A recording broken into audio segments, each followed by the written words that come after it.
Unlike real life, depression in Project Zomboid is easily dealt with by various methods. In this video, I'll be discussing the depression Moodle as a concept, how it affects your character, how to deal with it, and how I think it would be better implemented.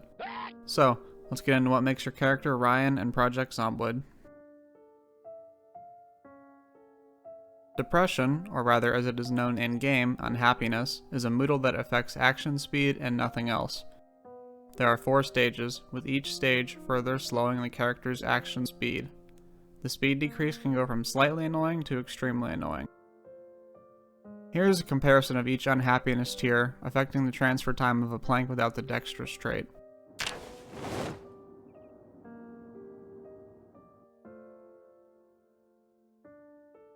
The main factors that make your character gain Unhappiness are being bored, being stressed out, eating prepared meals with too much of one ingredient, eating certain foods, and eating bugs. Your character will automatically acquire boredom from being indoors for extended periods of time. You can remove boredom by touching grass for a while, watching or listening to digital media, reading books or magazines, or being scared by a zombie. Stress is accrued most commonly when being potentially infected, being covered in blood with the hemophobic trait, night terrors, or a lack of cigarettes while having the smoker trait. Remove stress by smoking if you are a smoker, reading, cleaning yourself if hemophobic, and finding safety. You can also reduce stress by killing zombies, so if you want to be literally him with an axe, you can. Finally, avoid cooking meals with too many of one ingredient and don't eat the bugs unless absolutely necessary. Unhappiness in this game is dealt with in 4 ways: entertainment, eating, drinking alcohol, and taking your meds. Digital media rarely reduces unhappiness, however, and in my time playing, I've only ever noticed that unhappiness can be reduced by reading a book. The main way you will reduce unhappiness is by reading a book. Reading a book removes 40 unhappiness and is way too overpowered and makes the unhappiness Moodle almost irrelevant.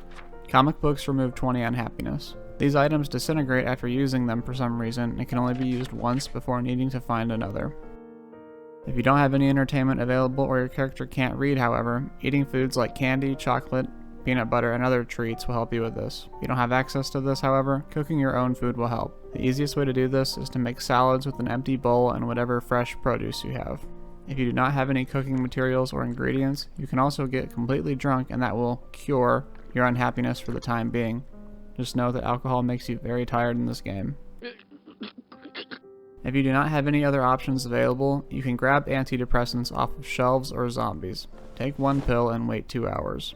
Afterwards, unhappiness will be removed for what the wiki calls a long period of time. I decompiled the back-end Java code for this game to try and find the exact duration, but oh boy! That code is a quality meme in itself, and after 30 minutes of trying to sift through it, I gave up. For good measure, take an antidepressant once a day if needed. If you have none of these, the best your character can do is say, "It is what it is," and deal with the effects until you can find some way to remove it.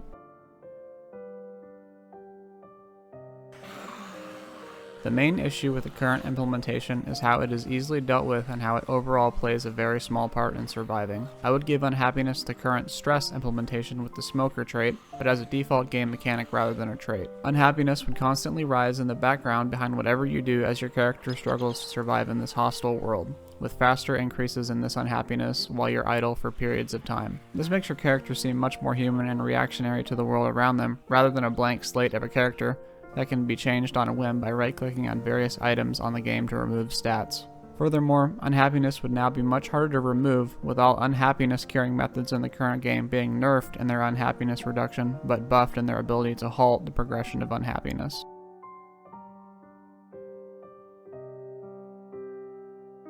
I would also change alcohol and perhaps some junk foods to temporarily reduce unhappiness but have a rebound with worse unhappiness once the effects wear off. This would make addictions much more dangerous and once again give a further layer of character depth. Antidepressants would eventually be acclimated to as well, and you would need to take more for effects, further increasing the risk of side effects such as mood shifts, body temperature fluctuations, and fatigue changes. This shift from a simple need bar to a constant existential threat that must be halted and slowly managed over lengthy periods of time of self-care better represents the nature of depression in real life. It cannot be willed away on a whim by external elements in the blink of an eye and ignored. It is by the actions that you take in a repeated manner day after day that will either make or break you. Unhappiness as a mechanic now would also be drastically changed. Some effects of unhappiness would be suspended whenever actively engaged in combat with zombies, whenever they are very close and your character can detect them, or for a period of several minutes after recent combat. I still find it absurd that your actions are slowed whenever fighting zombies. Yes, your character may be severely depressed, but being eaten to death while alive is still one of the worst ways I can think of to go. Unhappiness in this reworked form would have a multitude of effects that scale with each stage, including needing to command your survivor multiple times to perform actions before they respond, anxiety around firearms, bladed weapons, and other potential avenues of self-harm, mood shifts from morose to angry, with potential vocal outbursts, body temperature fluctuations and muscle fatigue, increased exhaustion and overall general fatigue, and longer periods of sleep time being needed to recover. With these new implementations and effects, unhappiness in this game has been changed from a throwaway mechanic to a constant threat with punishing, yet not nonsensically annoying mechanics that must be managed at all times. In my eyes, this makes it a much more rounded and realistic game, as Zomboid almost exclusively focuses on the physical rather than the psychological aspects of survival. While this video was comical in some parts, depression is a very real issue that I'm sure some of you face. It is the decisions you make day after day in the pursuit of a better future to wake up for that will shape you. While it is easier with support from others, the only person who can ultimately take control of your life is you. That's all I had for now. Take care. I am rather looking forward to this analysis, aren't you? Let's try this.